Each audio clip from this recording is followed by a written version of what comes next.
ahead with our next lecture, we are now going to the next part of the theoretical perspectives. इससे पहले हमने pre classical और classical school cover कर लिया and now moving on to the positivist school. So इस lecture में we are going to first go through कि positivist school है क्या, and then we moving ahead to the first perspective of the positivist school. So let's just quickly go over what we did yesterday. Yesterday हमने pre-classical और classical school complete कर लिया. Now we're moving ahead to the positivist school of thought. First we're going to understand what that is, and then we are going to specifically focus on the biological perspective today. So let's begin. Now, after the classical school of thought, there was the most prominent revolution in criminology, and that was when the positivist school came into being. And after the positivist school came, that is still what is acknowledged today, and criminology still works according to the positivist school of thought. This school of thought came into being during the second half of the 19th century. जैसे कि आपको पता है, classical school was in the end of the 17th century and the beginning of the 18th century. For a century and a half, that school of thought was prevailed. But after that, the classical school was replaced by the positivist school, and its founder was Cesare Lombroso. अब what is the positivist school, और ऐसा क्या लाया Cesare Lombroso जिससे इतना बड़ा change आ गया criminology में and our approach to criminology? He believed that empirical or scientific study of crime, criminals and criminal behavior was essential. उससे पहले क्या होता था? Things were just एक idea आता था and they would randomly believe it, and that is it. That is how the previous schools of thoughts worked. But what the positivist school gave, it gave criminology a scientific touch. It brought it towards the scientific world and he advocated that people needed to start, anyone who tried to explain criminal activity, crime and deviance, they would have to apply a scientific approach. And he was the first person to do that himself by studying, by sampling, by analyzing trends, by reaching a conclusion through a scientific method using empirical data. So that marks the beginning of the positivist school, and this is what differentiated the positivist school from the previous two ones. His emphasis was on determinism against free will. Why?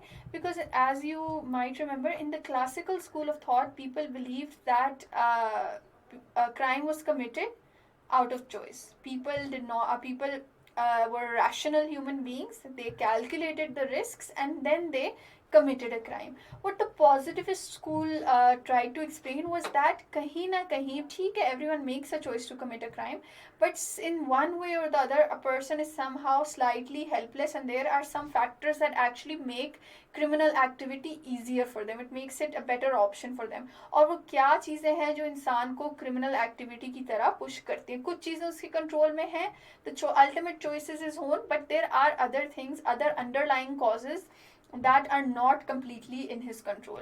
So this also marks a difference in the positivist school compared to the classical school. This theory also suggested that environment could be a causal factor behind criminal behavior. क्योंकि आपको पता है, in the classical and pre-classical school of thought, crime was studied in isolation. Criminal को as a human being, as an entity बस देखा जाता था, and that was it. That there was nothing else connected to his criminal activity. Just him, his mind and his actions, and that is it. The positivist school actually began analyzing crime and criminal behavior in a more broader way. What they used to do was it encouraged understanding crime by looking at the society and by looking at the environment around the criminal, saying कि इंसान का उसके अपने बस में तो था, उसकी अपनी decision तो थी, but there were other factors as well that could have led to crime. The positivist school also favored empirically studying crime. Crime could provide important insights into its causes, which can help at planning effective prevention strategies.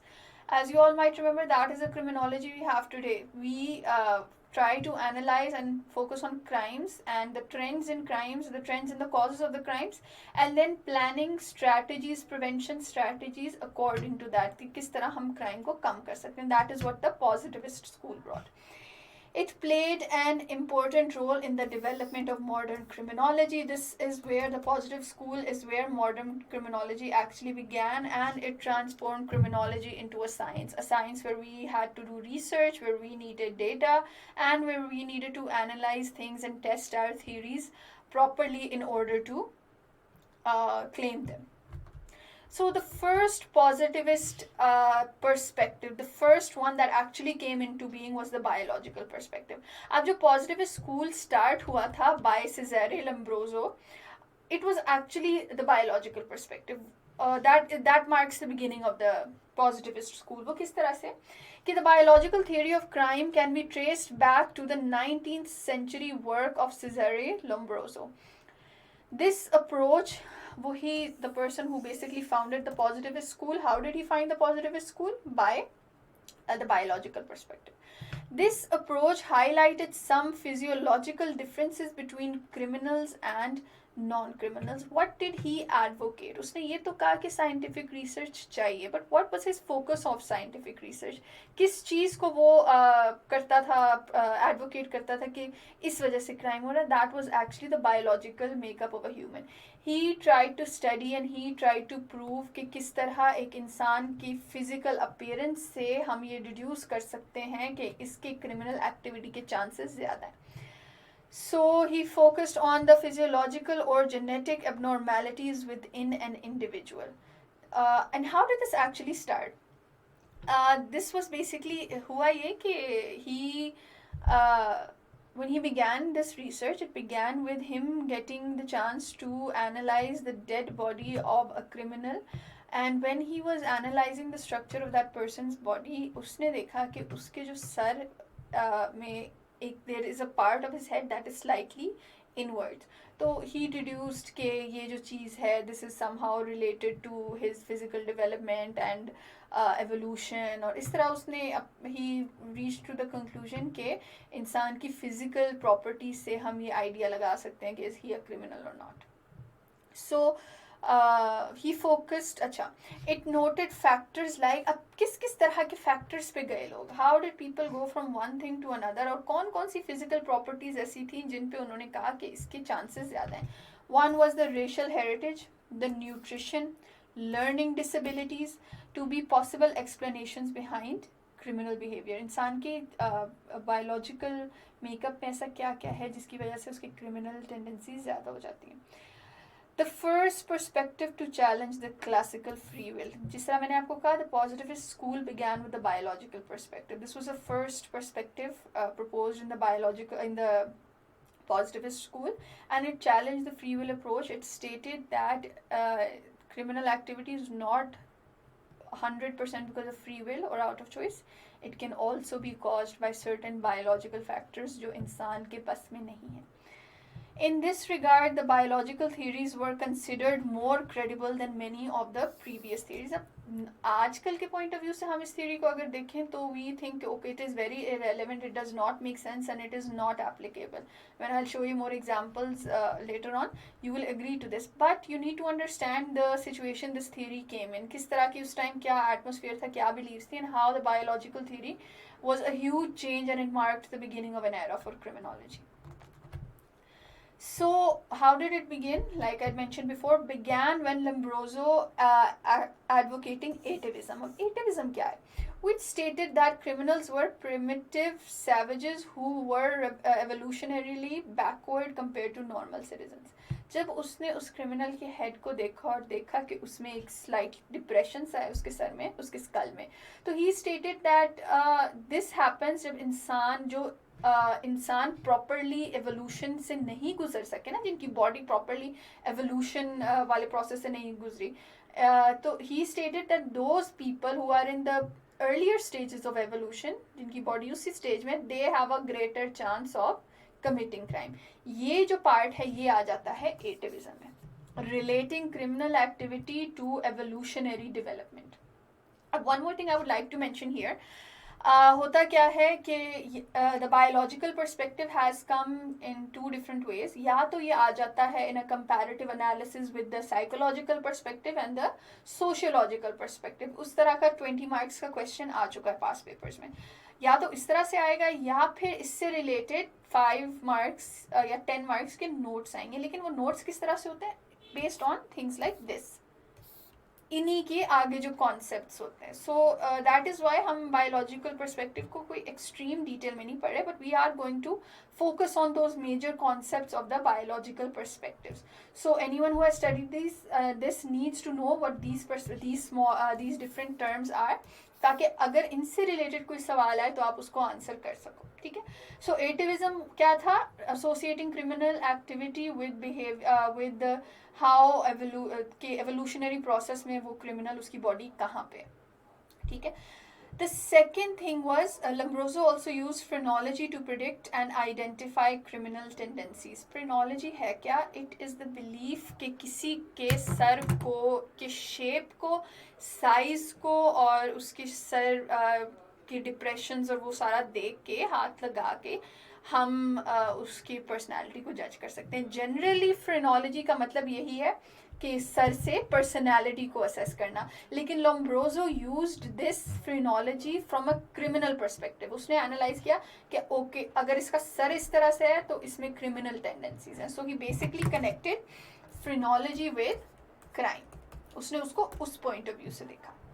Another thing he did was he measured the distance between the toes of criminals and non-criminals, noting that criminals had a gap 3 millimeters greater than non-criminals. So this was also one of the researches he did. He tried to apply scientific methodology to the biological perspective. और उसने क्या कहा? उसने कहा कि किसी के जो criminals हैं उनके पाँव टोज के दरमियान जो गैप है वो नॉन क्रिमिनल्स के टोज से 3 millimeters ज़्यादा है. So this was something he also associated with criminal behavior. He applied the ancient technique of physiognomy to criminology. Physiognomy, the G is silent here. Physiognomy to criminology. उसने क्या किया? एक बहुत पुरानी टेक्निक थी physiognomy. उसमें क्या होता है कि आप किसी के फेशियल फीचर से उसकी पर्सनालिटी जज करते हो. तो उसने क्या किया? उसने पर्सनालिटी जनरली नहीं, उसने क्रिमिनल पर्सनालिटी जज किया इस हिसाब से. सो जिस तरह उसने पहले फ्रीनोलॉजी को क्राइम से रिलेट किया था, अब ही वॉज फिजियोनमी को वो क्राइम से रिलेट कर रहा था. And he began using the facial features of a human to deduce whether he had criminal tendencies और नॉट. अब इसकी आगे एग्जाम्पल्स आप लोग देखें.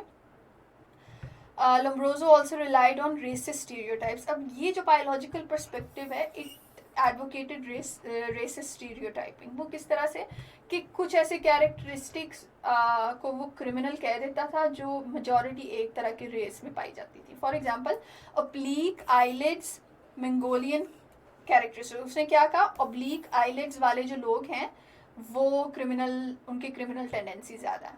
they can be the chance of them being a criminal is more. So this is basically वो एक पूरी रेस को, एक पूरी एथनिसिटी को वो स्टीरियोटाइप कर रहा था और उनको क्रिमिनलिटी के साथ एसोसिएट कर रहा था. एक और एग्जांपल इसकी है the projection of the lower face and jaws. उसने कहा जो लोअर फेस और जॉज जिनका थोड़ा सा बाहर निकला हुआ होता है, those people have a chance of committing crime. अब ये किसके साथ एसोसिएट था? ये नेग्रोज जो अफ्रीकन कम्युनिटी थी उनके साथ एसोसिएट, ये उनकी एक फीचर है. सो बेसिकली ये जो बायोलॉजिकल पर्सपेक्टिव है, it also kind of advocated racism, जो कि उस एरा में वैसे ही बहुत कॉमन थी, but it promoted racism. Now to elaborate this, I have taken a passage from Criminal Man. Lombroso's most famous work, which actually caused him to rise to fame, was his book The Criminal Man, which was written in 1880. अब उसके I just want to read out a few part of this, ताकि आप लोगों को idea हो जाए what the belief actually circled around. In his book, Lombroso is saying, in general, thieves are notable for their expressive faces, manual dexterity, small wandering eyes that are often oblique in form, thick and close eyebrows, distorted and squashed noses, thin beards and hairs, and sloping hair and sloping foreheads. Now इस सब में उसने बता दिया कि जो thieves हैं उनकी ऐसी शक्ल होती है. और आगे वो कह रहे हैं like rapist they often have jug years. अब रेपिस्ट के भी और थीव्स के भी जग ईयर्स हैं, लेकिन रेपिस्ट, अब पहले तो उसने थीव्स का बता दिया कि थीव्स की किस तरह से फीचर्स होते हैं, उसके बाद वो रेपिस्ट का बता रहे हैं.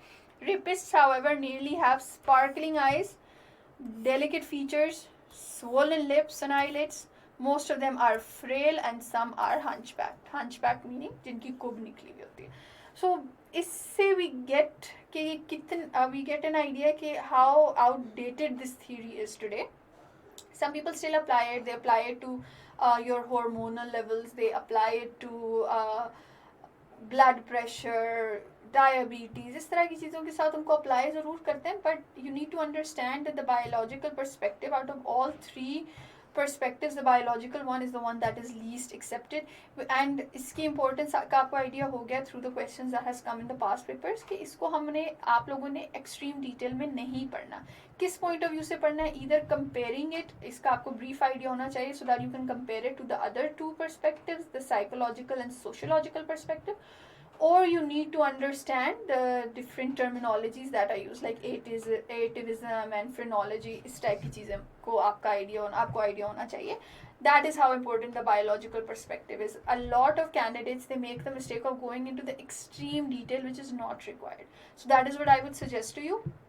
We'll focus more on those perspectives that are currently more relevant.